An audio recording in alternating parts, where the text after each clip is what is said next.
You're listening to episode 48 of This Makes Me Happy. Welcome to This Makes Me Happy, a podcast about people and what makes them happy. I'm your host, Bernardo Margulis. I'm a designer, art director, and educator, and I'm the principal of This Makes Me Happy, a design studio where I help my clients with branding and visual communications. I'm very happy to present This Makes Me Happy, the podcast, where each week I chat with a different person about what makes them happy.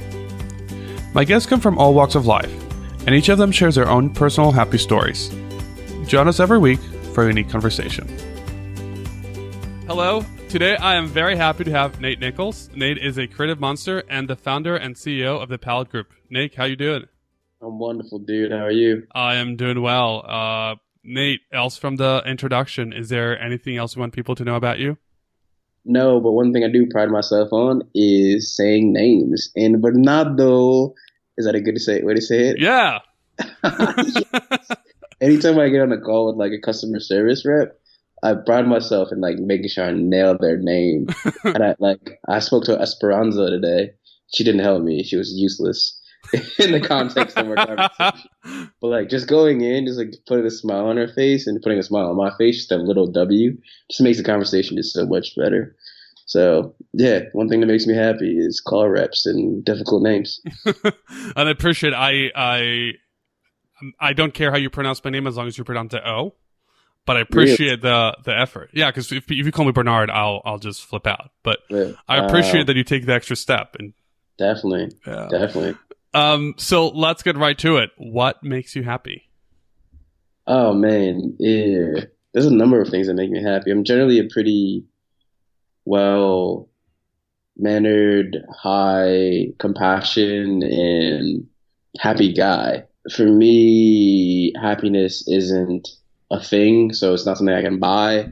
It isn't like a singular person. It's more of like the experiences that I can share and the values of the people within that experience, how their energy and their values are attributed in that experience. So how can these awesome human beings that happen to have come into my life, whether it's at a bar or at my studio, my workspace, or if I'm in Thailand, happiness is in the moment in which we all shared this very weird, random moment in life where the stars and moons align and like, wow, how did we all get here? But we'll all have a smile on our face and there's a magic in this moment and we're excited. There's just energy being shared back and forth. So I think the happiest moments for me are in those places. It's not when I buy a thing or go to a place, I've learned this past year through one of my best friends, Mike, who's a builder. A city is a city is a city. And I've traveled. I've had a very fortunate to be able to travel the past few years. I've noticed that the only difference between every city that I go to are the humans that I interact with is the tribe, my tribe, and the values of being compassionate, being genuine, being authentic, and just being silly. Can I find that in that community, in that city? So most cities from a vibe perspective, they kind of feel the same. There's big buildings, there's small buildings, there are humans and cafes and croissants and whatever. But it's the humans there and experiences that we share. Those are the happiest moments. I was rambling. Did that make sense? No, absolutely. So is it the people or is it the connection with the people or is it all of the above? It's all of the above. For example, I went to Malaysia and it was a hard city to connect with people. Like authentically, it was challenging. The one person the two people that we connected to while we were there, and my friend Mike and I are like very outgoing and just weird and high energy people. And we're both black people in Malaysia, so we already had like all the eyes on us because they've never even seen a guy with dreadlocks before. So it was just, we were there and very present and people saw us, but no one really engaged us. And it was the first time I was in a city where I couldn't engage anybody, to the point where like you saw signs that was like no PDA, and that's just the way the city works. There's a governance that says you can't kiss in this public place. It's like, what? It's crazy. It says a lot. It says volumes, speaks volumes for the culture and the community there. But not allowed to kiss in public. So how was it like being in a place where you couldn't relate to people or could connect with people? Dude, it was challenging. It was challenging. It was exhausting because you want to adventure, which you do, but you don't feel like you ever get the most out of the city, you know? And maybe that's what most is in that city. And what's crazy is when I travel these days, I don't have expectations. I kind of just go in and just experience, and I'm just super present. And that's what I was present to in that city, is that I had reached the lid, the top of it really quick. And it wasn't a city that like reflected the type of energy and vibe that I have, and it's accepting of me and my friends. Were you able to reconcile that, or was there another aspect, culture or food or something that could make up for that, or do you need the people? Yeah, like we found some cool speakeasies and some cool bars. And yeah, again, the two people that we met were both from Singapore that we really connected with, which is strange. However, in the venues that we were at, connecting to those people was like, wow, this is where our tribe would come together. And so we made up for it in very small ways through physical space, so design of space and design in general. Actually, some cool stuff, like they have cool fashion. Like there's pockets where awesome streetwear existed. So like I got a really cool t-shirt. And then there are like really experimental interior designs, so things I've just never seen before, and the use of space. And yeah, it was from a design perspective, it was really cool. Like architecture is really cool in Malaysia. So then we went to like a bird park where just like birds roam freely. And it's like interesting, but like there's only so much like energy I can like push back and forth between a bird, a peacock, and my stuff. You know, so that was a good learning for me, how to find happiness. So what I wound up doing was finding the things that I love in general. So like black coffee, right? I always find that fun to find when I'm traveling. Like it's always a task. If you're in France, they don't make black coffee. It's like you get coffee, you get a latte. That's how their culture works. So it's always an adventure. It's like, all right, where can I get like an iced coffee in the summer in Paris, or where can I get a black coffee in London, you know, during whatever season? And it's a fun trip to find those things. Or for a certain type of food, you know, bao buns or whatever it is. There's adventure in that, and that could be fun. Or a burger, you know, you can't find a burger everywhere, but like there's adventure in being in a place where it's foreign to you and you're like, well, I want a burger. Let's try to find a burger. Right. So it's kind of like if you can't find new, awesome and fulfilling experiences that like don't really fit the values that you're looking for, or like the world, the context you like to exist in, find your world in the context and the environment that exists. And that's the second time that happened to me. That happened to me in Vienna as well, where Vienna was kind of like, whoa, this place is gorgeous. Like, it's beautiful. The architecture is so cool. The Modern Museum is awesome. There's a pop art like exhibition going on right now. I get to look at Andy Warhol, like so dope. But like I just couldn't connect with the humans and the experiences and the tribes. So it was outside of my friends that I went with, it was a struggle. Even and language is never a thing, because I've been in Paris and connected with people from just an eye contact and sat down with them and had an amazing conversation, and it was fun. Like we just engage each other and we're super present with each other, and we're just like stumbling over each other's languages trying to communicate, and it was such like an exhilarating and fun experience, and it just brought happiness to be able to connect with someone on a level that I had never, defying language as a barrier, defying location as a barrier. And I'm happy you mentioned this, because I was going to ask you if you think it was language in Malaysia or Vienna. Well, I'm guessing in Vienna there's a lot of English speakers. How do you deal? You said Paris, you didn't have to communicate with language. How do you engage with people in those situations? It's like a smile, like a big goofy smile, and just struggling. Like the struggle was hilarious. To like try to communicate is funny, and if it comes from a very sincere place, because some people will be jerks when they're trying to communicate in different language, and so when you do it from a very sincere place and you're very compassionate, like I think they feel that energy, and it's shared because I felt it from her as well. And it was just a fun, engaging thing, and speaking to that, so my girlfriend is German. She's from the Black Forest, southwest part of Germany. So I went to Dominican Republic, and this was the first time that I ever met her parents. And her parents, 100% German. They speak very, very little English. And they went to the Dominican Republic to meet you?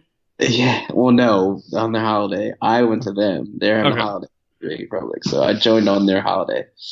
And so we met halfway, yeah, right. They probably speak more English than me, and it's not much than I speak in German. And so like you would think it was difficult, but neither of us like ever saw it as a challenge. We shared stories, we shared experiences, we shared jokes, we shared connections that went beyond just language. And it was awesome. It was never a challenge. My girlfriend translated a lot though too. So. she's going to bed early. Like, no, you can't. We have to communicate. We need you. We need you. Is there anywhere where you've been that you just enjoy the place regardless of people, or where people weren't there but you still enjoyed it? I enjoy all places when people aren't there as well.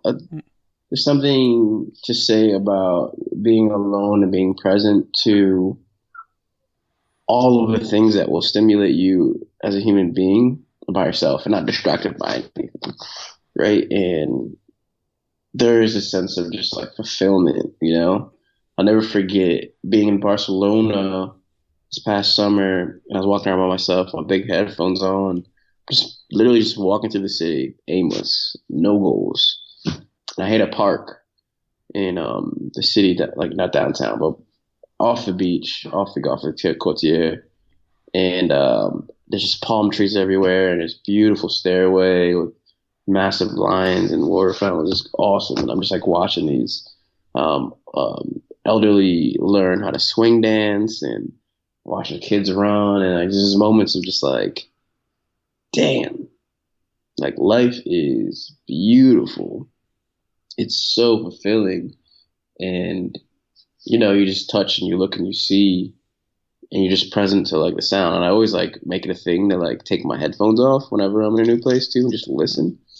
I got two stories. I got a funny one, and this is the one I enjoyed the most. But I sit under a palm tree and I'm listening to Chance the Rapper, and I'm listening to the song called "Summer Friends" as I'm walking through the park.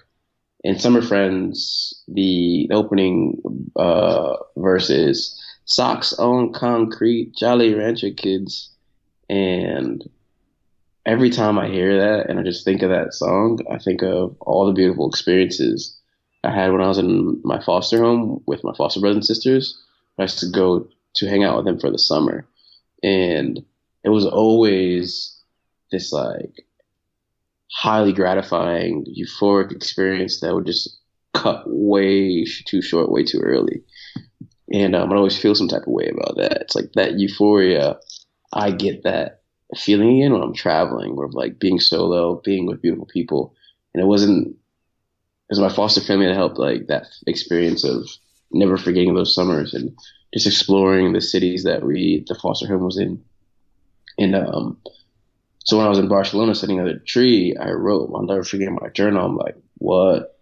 This is ridiculous, because here I am, a little black dude who came from nothing, and I'm in Barcelona right now because I feel like it. Like I made the decision to go to Barcelona, and now that I have the means to do it, it just felt so gratifying. And that's something I always think back to, because whenever I travel and explore, I always think of those days with my foster family when I was like nothing, and all we had were each other and the moments we shared.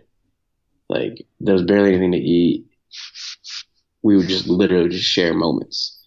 And when I travel, I'm like looking for those moments to share or to bring back and tell a story about.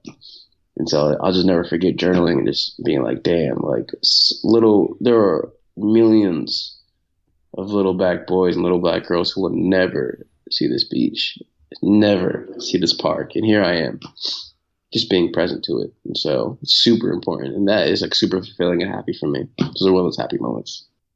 How does it feel looking back? That idea that you're saying that how far you've come. How does that affect you when you have that thought? It's very visceral because I am who I am now, and I am who I was when I was 9 years old. I am who I was when I was 8 years old. And in those moments, you have hopes and dreams and thoughts. And again, they're very real. Like, I'll never forget, just like sitting in my bedroom, like one day I'm going to be in Bali as a teenager. Like, I don't even know what Bali is. I just heard it one time and I'm like, I want to go there and I'm going to be there, you know? And you envision it and you think it so hard. And then you wake up one day and you're in Southeast Asia and you're like, shit, I fucking did it. And then you think back to those moments where you're like, I had nothing and I had that thought. It's visceral. You can feel it. Like, you get chills sometimes. You know, like just being in that moment of, I literally said and thought a thing and it was reality and it became reality. I'm still the same person, but it's like, is there that much magic in the world that like you could literally believe your way? Obviously you have to do the work, you know, but you could believe and work your way to make anything you want happen. It's exciting. It's visceral. Sometimes it's overwhelming, you know? But at the end of the day, it's like, if you take it back to just being grateful and just having gratitude, it's just a beautiful feeling. Well, it's that idea that you put it out there and it'll happen, but as you're saying, you have to put in the work. It's not just, you have to put it out there, but you have to take the steps to get there. It's not just going to rain on you. Right. And you took the steps and it's a reality for you. Mm-hmm. Now, yep. you mentioned that when you're a foster kid or when you're with a foster family, already you were thinking that, well, all you have is the moments, all you have is that shared experience. Was that do you think that was conscious back then that you knew that, or did that come later? Not at all. It was not conscious. It was totally just unaware. I'd say somewhere in my late teens, I realized the value of community and where I found happiness in it. And how did that go? What made it click? It was when I played on a football team for the first time. I'd say in middle school, and I was unaware at the time. But I felt I found for the first time validation in who I could be for a community, right? Who I could be for a team, right?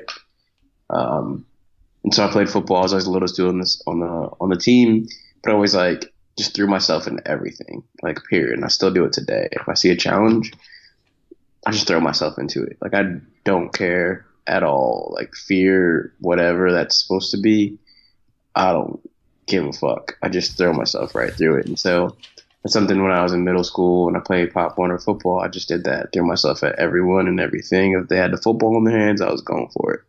And so I realized the value of being on a team and the impact that I could have and the validation I felt in, you know, existing and being a part of something larger than me.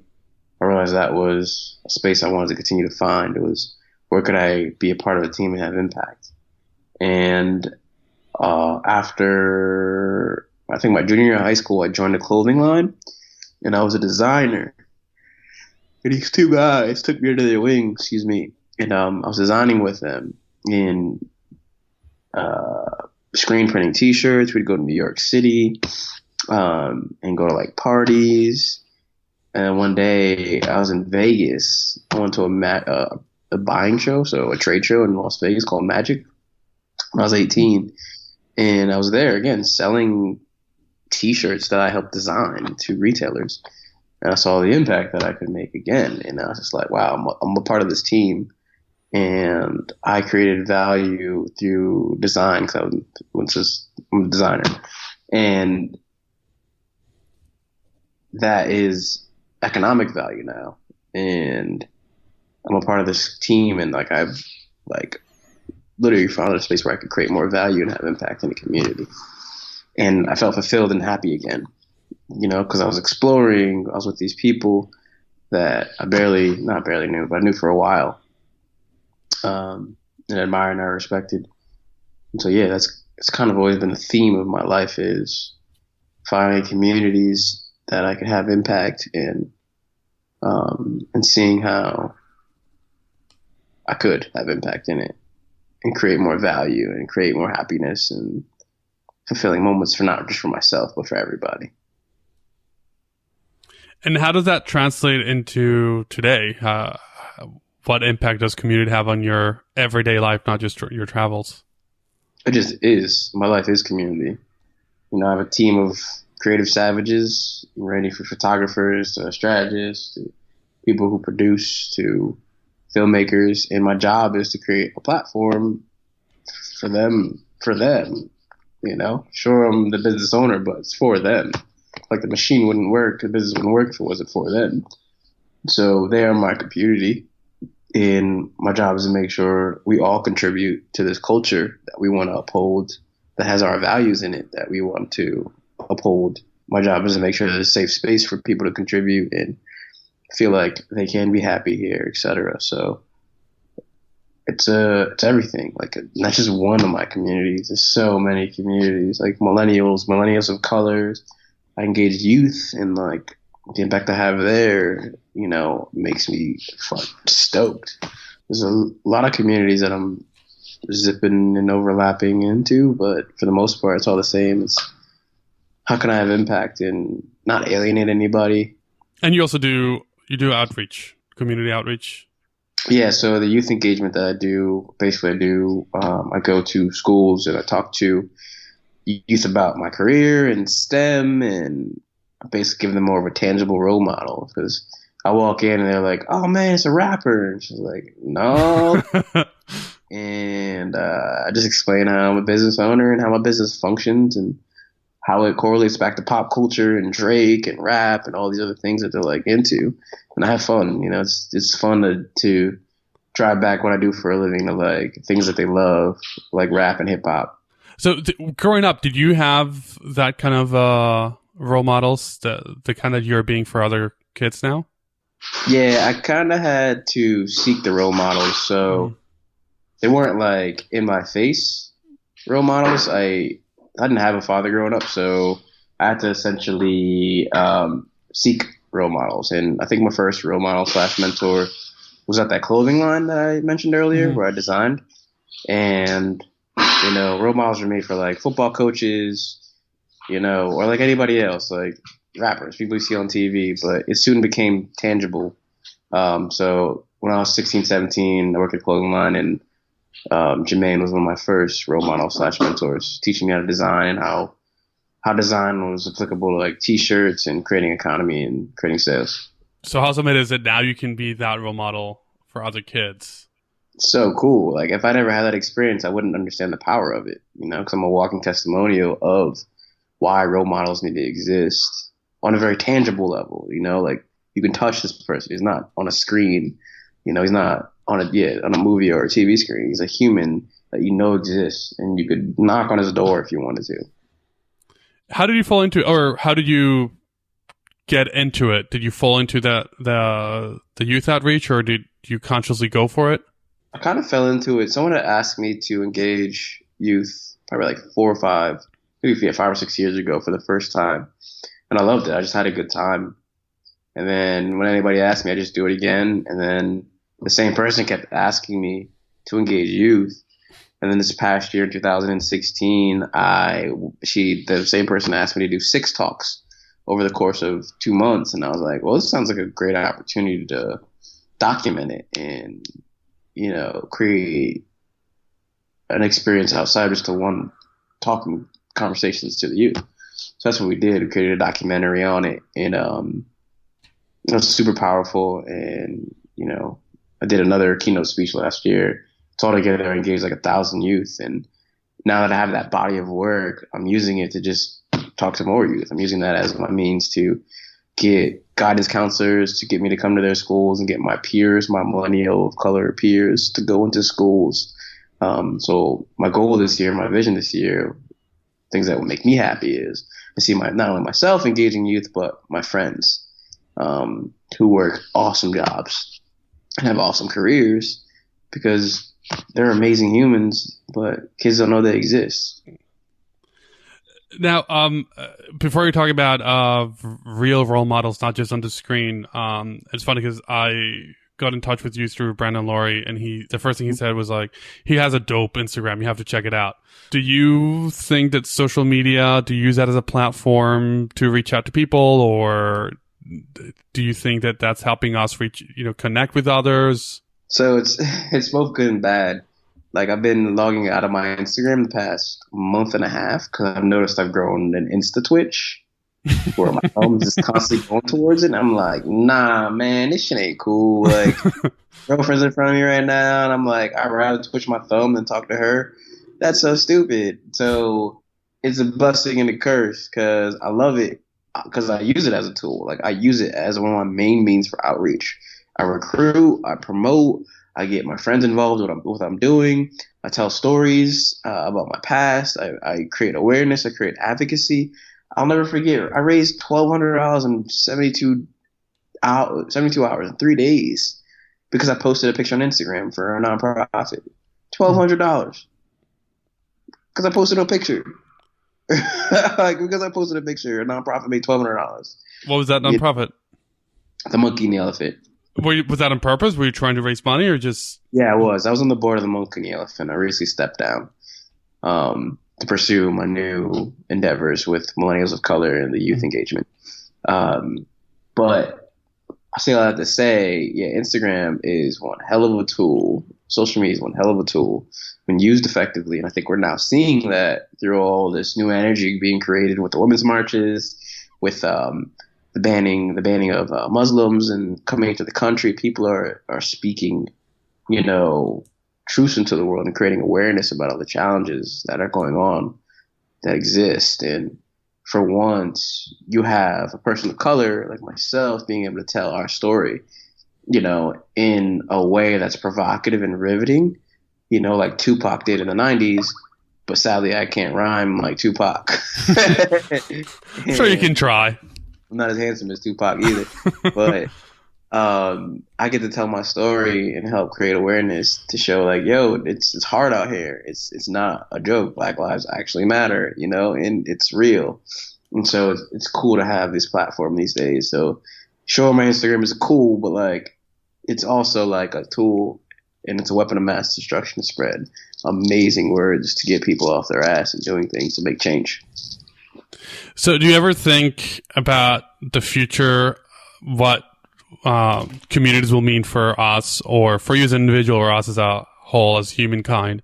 What communities will look like, what communities will do for us? I think it's just going to continue to change. There's always, the beautiful thing about community is, in the core of it is culture. So like every community has different cultures, different values, right? Things that they love and dislike, etc. And so that's what makes them so beautiful. They're so diverse and so rich in context that you just don't know unless you explore. And they're never ending. So they're always going to change and shape and morph. And so you're going to have a community of people who, like fruit in general. And you're like a community that like fruit because they like to change them into smoothies.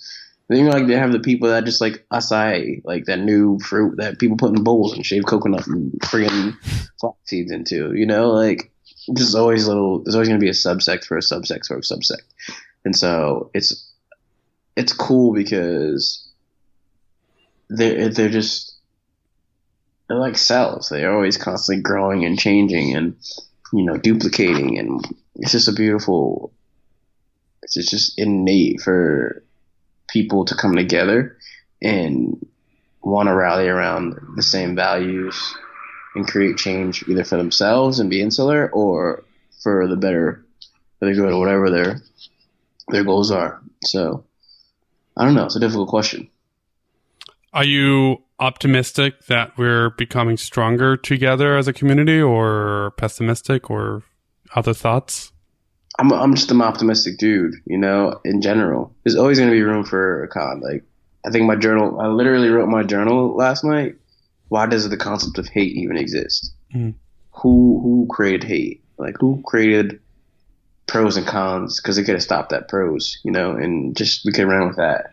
We could have stopped at love and could have ran with that, And so, since there always will be hate, there will always be a pessimistic side. But I always err to the side of optimism, just because if I'm going to live and I'm going to exist, I'm going to be happy and I'm going to be optimistic because someone believed in me when I probably didn't look or feel or have the greatest vibe or energy. Someone didn't alienate me. So I don't know. Like, I'm always going to err to the fact that people are going to find what they're looking for in a community, and they're going to create the type of change that they want to create. Because at the end of the day, it's their values that will always keep them going.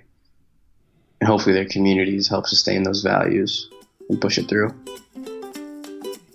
All right, Nate, I have the rapid fire section coming up. I have some quick questions about what makes you happy, and I just want your gut reaction. Ready? Do it. Who makes you happy? My girlfriend makes me happy. Where is your happy place? Oh, man. Oh, where's my happy place? When my girlfriend are on a dance floor. Any kind of music? Any kind of music. But yeah, any kind of music. Yeah. Who is the happiest person you can think of? I want to keep bringing up my girlfriend. Your girlfriend. Pretty amazing. All right, I'm going to ask you the one that you cannot answer with your girlfriend. Do you have a happy caller? Do I have a happy? You're right. Your girlfriend. My girlfriend. Yeah. Green. Green's been my weird color lately. The past 2-3 years, I've just been like seeping more and more green into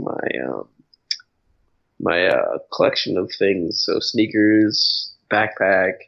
The baseball cap you're wearing now that people are not going to see. Exactly. Sweet green hat. Like, it's literally just a sweet green hat. Like, it's a salad company. I'm just like, that's awesome. I'm going to keep it and wear it. Wait, how do you land that? Do you just grab it for someone? I went to a dinner and they had a tote bag giveaway gift. And I'm like, the hat was in the bag. And I'm like, I'm going to wear the hell out of this. And then the last one that you cannot answer with your girlfriend either. Is there a movie or a song that makes you happy? Yes. So, a song, man, a couple songs. Yeah, Bill Withers, Grandma's Hands. I have two grandmas. I have my foster mother, which is my grandmother, one of my grandmothers, and then I have my real grandmother. And together they make like the ultimate grandmother. Because my foster mother was like loving, compassionate as hell. Right. And then my grandmother was just stone cold savage. She just worked so hard and like brought my entire family from Jamaica to America in the 70s, like on her back. And yeah, so just like eternally grateful for my two grandmas. And Bill Withers' Grandma's Hands, just chills thinking about, what my grandmas had to do to become the people that they are, subsequently pushing their values onto me and creating a crazy butterfly effect. Are they both back in Connecticut? No, my own grandmother, she's in Florida, the other one's in South Carolina. So you get to see them? Well, I haven't seen them. I don't see them much, but I should. Well, we'll use this shout out for them. Oh yeah, and hopefully they'll feel the love. Word. Nate, is there anywhere we can find you where we can learn more about you, about the Pal group, about the organizations you work with? Sure. You can find me personally. I'm at the Nichols _ in between the Nichols on Instagram, the Nichols on Twitter. I don't tweet much, but Instagram very active. And Nate Nichols in general. Just look me up. And then my agency with all my wonderful savages that I get to work with every day, it's called Palette Group. You can Google Palette Group Philadelphia, find us, but PALETTEGRP.com. That is also our Instagram handle. And that's where you can find me. And we'll include all the links on the website so people can go there. Nate, thank you for sharing what makes you happy. Appreciate you, Bernardo. Thank you, Nate, for sharing what makes you happy. And thanks to Brendan Laurie of episode 42 for making the connection. Thanks everyone for listening, and a special thanks to Jason Zappolo for editing this episode, Orly Margulis for help with social media, and Rocio Castañeda for ongoing support. You can listen to all the episodes and learn more about this project at thehappypodcast.com, and you can find us on Twitter, Facebook, and Instagram at The Happy Podcast, and on youtube.com/thehappypodcast.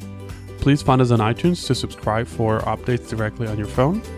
And if you leave us a 5-star review, more people can find us. Thanks for listening, and I'll see you in 2 weeks.